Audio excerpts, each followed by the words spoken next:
देखिए यहीं पे है प्रमोद प्रेमी जी। नमस्कार, प्रणाम, हर महादेव। हम भोजपुरी गायक प्रमोद प्रेमी आप लोग के आशीर्वाद से। और आप लोग कैसे हैं? उम्मीद करते हैं अच्छे होंगे। और आज देखिए गाने का रिकॉर्डिंग हुआ है, बहुत प्यारा सॉन्ग है। आप लोग के बीच में जो फिल्म का सॉन्ग है, हम लोग फिल्म के गाने का मतलब वीडियो बनाएंगे, बहुत जल्द आएगा आप लोग के बीच में। आप लोग प्यार से दीजिएगा, सुनकर बताइएगा कैसा है। और आज भी गाने का लिपसिंग शूटिंग है, ये रात में होगा और आप लोग देखिएगा।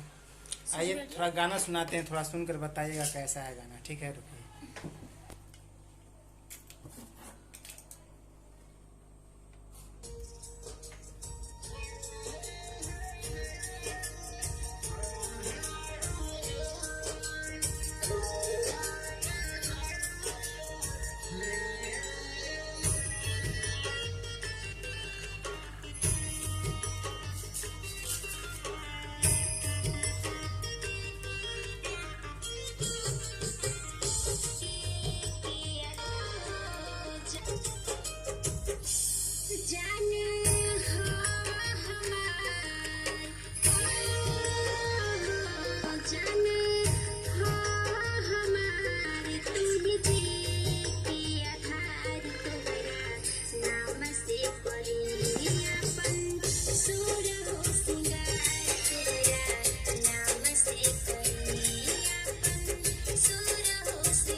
जैसे बादल में चाँद,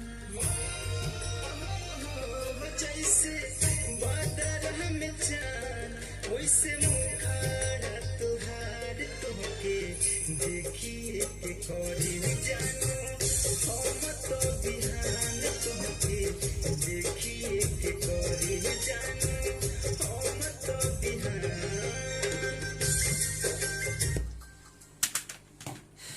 कैसा सॉन्ग है? अच्छा है नहीं है? लाइक कमेंट करके बताइएगा। ठीक है, और आप लोग अपना प्यार से बनाए रखिएगा। और मेरे ब्लॉग चैनल को भी आप लोग सपोर्ट कीजिएगा, जो पूनम प्रेमी और प्रमोद प्रेमी 2 ब्लॉग वीडियो चैनल है। सर्च कीजिएगा और ज़्यादा सपोर्ट कीजिए, उस पर अच्छा हम लोग का ब्लॉग वीडियो आएगा दोनों साथ में। और आप लोग प्यार से बनाइएगा। चलिए, ज़्यादा टाइम हो गया, बाय बाय।